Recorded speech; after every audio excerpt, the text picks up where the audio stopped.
Now, the physical heart, which is centered slightly to the left of the human being, and it's interesting also that the Arabic language itself is a movement from left to right. Some of the people of Ishara indicated that writing should be towards the heart. In other words, the whole purpose of writing is to affect the heart. This is also the reason why the tawaf, or the circumambulation around the house of Allah subhanahu wa ta'ala, is done with the left side facing the house. Some of the scholars have said because the heart inclines towards the left, and so the purpose is that the heart is inclining towards the Kaaba, or towards that centrality of the divinity in the life of man. Now, the actual physical heart, which is beating in our breast, beats at about 100,000 times a day.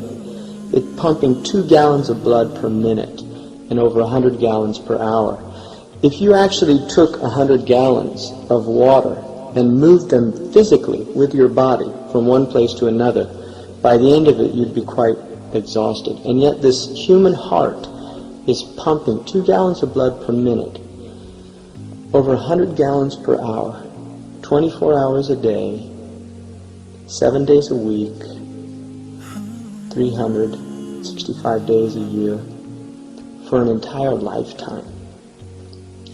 The vascular system that it's sending this life-giving blood is over 60,000 miles long.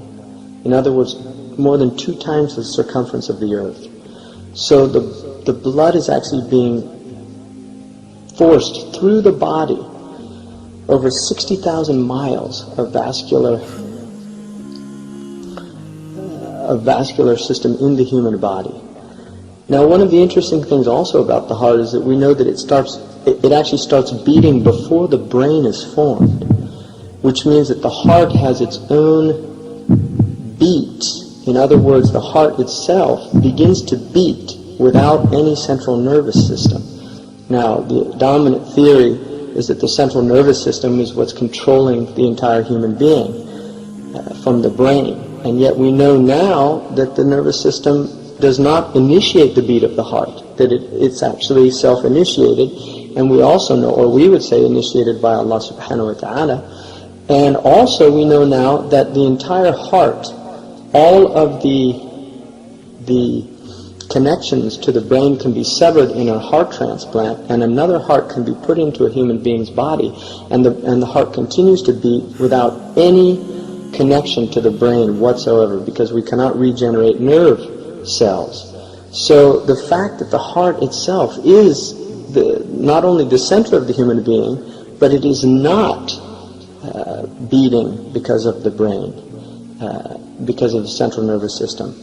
Now, another interesting thing about the brain is that the human being, there are many actually people that think that the brain is also the center of consciousness.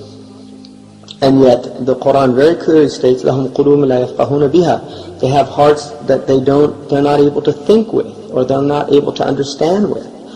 And so the understanding from that, according to the Muslims, is that the center of the intellect, the center of human consciousness, is the heart and not the brain itself. And it's only recently that human beings have realized that there are over 40,000 neurons in the heart. In other words, there are actually cells in the heart that are communicating, and there's understood to be a two-way communication between the brain and the heart. In other words, the brain sends the heart messages, but the heart is also sending the brain message. And these things are only recently being discovered. There was a study done by 2 physiologists in the 70s, John and Beatrice Lacey, that found that the brain actually sent messages to the heart, but the heart did not automatically obey the messages. Sometimes it speeded up, and other times it slowed down, indicating that the heart itself has its own type of intelligence. Now, the brain gets signals from the heart that reach the amygdala, the thalamus, and the cortex, which relates to emotions. The cortex, or the neocortex, relates to learning and reasoning. And these are only recently discovered, and we don't fully understand them. But what we do know is that the heart is an extremely sophisticated organ, and it's also, according to the hadith, it's a source of knowledge. The Prophet Muhammad ﷺ said that wrong action is what irritates the heart, and you do not desire other people to see it. So the heart actually knows wrong action, and this is one of the reasons why people can do terrible things, but ultimately they're affected. If you look, for instance, in Dostoevsky's Crime and Punishment, what the brilliant Russian author was indicating in that story was that the crime itself is the punishment, because human beings have to live with the results of their actions. And that the soul, when somebody does a crime, when somebody does something that is against the heart, is against the soul, then that actually affects the human being to the degree that they will go into a state of spiritual agitation, and they will use many, many ways to cover this up. This is what kufr is. It's a covering up.